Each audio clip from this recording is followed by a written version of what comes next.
Dear students of English literature, today our topic in this lecture 5 English version lecture is The Homecoming, that is written by Rabindranath Tagore.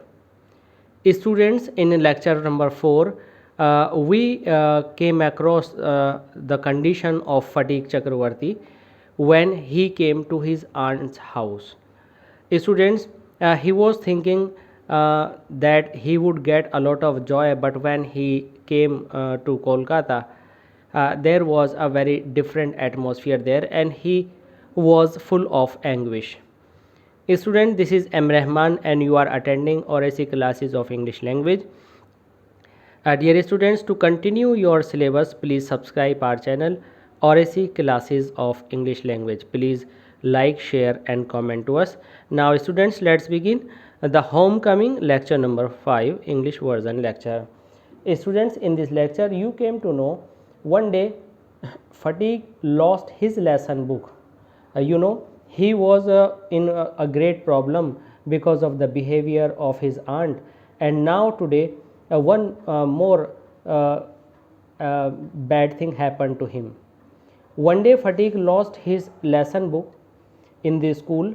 Even with the help of books, he had found it very difficult indeed to prepare his lesson. Students, when you don't have a book in the lesson and there is a work in the classroom, now it gets very difficult, because if you postpone your work becomes to heap up. Now it was with Fatigue, because of not having a book, not keeping a book, there was a lot of pending work with him, and he was not able to say about this to his aunt. Even with the help of books, he had found it very difficult indeed to prepare his lesson. Now it was impossible for him to complete this work. Day after day, the teacher would come him unmercifully. Students, this is wrong. It not came, it should come, because there is would its misprint. Day after day, the teacher would come him unmercifully, means the teacher was becoming harsh and unmerciful because his work was not complete, and he was trying to make him complete his work. His condition became so abjectly miserable. Students, that is very new expression for you.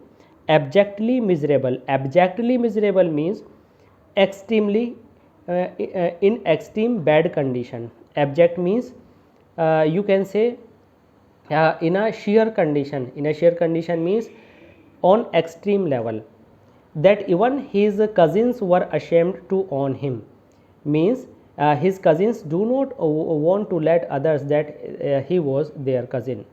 They began to jeer and insult him. Jeer means mock at, means laugh at, and insult him means to give him disgrace, means his cousin don't respect him, don't respect Fatigue Chakravarti. Even they began to laugh at him and began to insult him more than the other boys, means his own cousins were very cruel to Fatigue Chakravarti in comparison to other boys.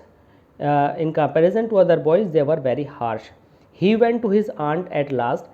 When everything became unmanageable, at last Fatigue thought it would be better to tell all this matter to his aunt, and told her finally that he had lost his book. Now one more bad condition was waiting for Fatigue.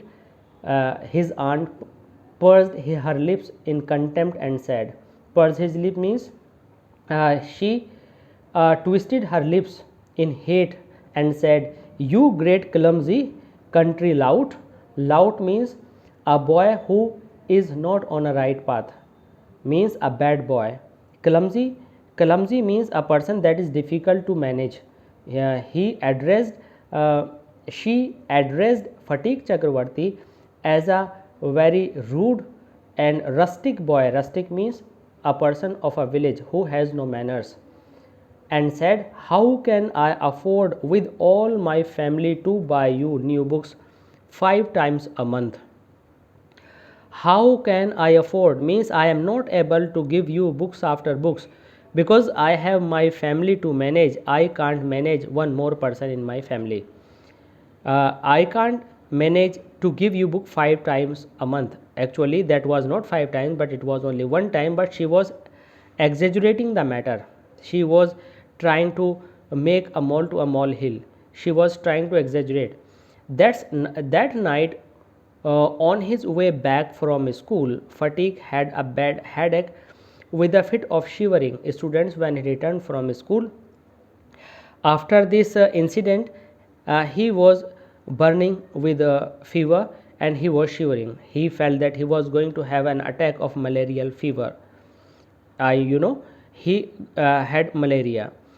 His one great fear was that he would be nuisance to his aunt. Means if he would tell all the things to his aunt, it would be very disgusting for him to listen all the words. So he thought that it would be very problematic if he could tell everything to his aunt. Students, the next morning Fatigue was nowhere to be seen. Means when he went to school, he didn't return there. All searches in the neighborhood proved futile. Futile means, students, useless. Means everybody searched for Fatigue, but it was useless to find him. Nobody could find Fatigue anywhere. The rain had pouring in torrents. Pouring in torrents means there was a heavy downpour. There was a heavy rain all night, and those who went out in a stretch of the boy got drenched through to the skin. Means, students, the person who tried to search for Fatigue, they got wet thoroughly. It is a very nice phrase, students, you can use in your writing, drenched through the skin. At last Bishambar asked help from the police. Means police was contacted to seek help for the search of Fatigue Chakravarti. At the end of the day, a police van stopped at the door before the house. It was still raining and the streets were all flooded. Means the rain continued and there was no Fatigue when a policeman came there at the gate of the Fatigue's family. Fatigue's family means uncle's family. Two constables brought out Fatigue in their arms and placed him before Bishambar. He was wet through from head to foot. Wet through from head to foot means the same thing. Drenched through the to the skin means he got wet thoroughly. He was completely wet. Muddy all over. This is also a good phrase. There was a dust which turned into mud because of water.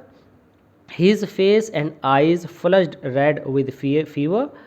Means his eyes got red because of heavy fever, high fever, and his limbs all trembling. His body was shaking. And you say Bishambar carried him in his arms and took him into the inner apartment. When his wife saw him, she exclaimed, "Student, that was a very irritating and cruel lady. Even at the time of the suffering of the child, Fatigue Chakravarti, she was still speaking harsh words. What a heap of trouble!" Means that boy was not a boy, but it was a heap. It was a bundle of trouble. This boy has given us. Hadn't you better send him home? He was again scolding his husband and speaking loudly why he hadn't sent him to his mother, why he had been keeping him. Fatigue heard her words and sobbed out loud. Sobbed means heavy breathing at the time of weeping, and he spoke loudly, "Uncle, I was just going home." Means I was just going home. I had decided to go home, but they dragged me. Dragged me means pulled me back. Dragged means pulled me back again. But these policemen caught me and brought me here again. The fever rose very high, and all that night the boy was delirious. Delirious means unconscious. The boy was unconscious, he has no consciousness.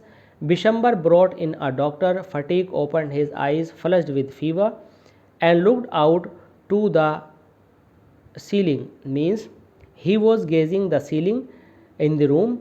He was looking fixedly at the certain point on the ceiling. He said vacantly. Vacantly means without any focus, "Uncle, have the holidays come yet? Means in unconsciousness he was speaking the same sentence that was asked from his uncle, may I go home? Means is there any permission for Fatigue to go home? Bishambar wiped the tears from his own eyes. Bishambar was actually, students, a very gentle and generous man, but his wife was very cruel lady. Even there were tears in the eyes of Bishop, and took the Fatigue's lean and burning hands in his own. Means he who held the hands of Fatigue in his own hands and sat by him. By him means sat near him through the night. Means that person, his maternal uncle Bishambal, kept on sitting beside Fatigue throughout the night. He was worried at the condition of Fatigue. The boy began again to mutter. Mutter means to speak uh, in unaudible words. At last his voice became excited. Mother, he cried, don't beat me like that, mother. I am telling the truth. Means he was visualizing all the things. I think everything was running in his mind, even in the unconsciousness, and everything was unbearable for the child. That's why, even his unconscious condition, he was speaking all this. Now, students, uh, you will see the next part of this chapter in our next lecture. So please continue watching Oracy classes of English language, and please subscribe our channel to continue your studies with Oracy classes of English language. Students, please like, share and comment to us. Thanks.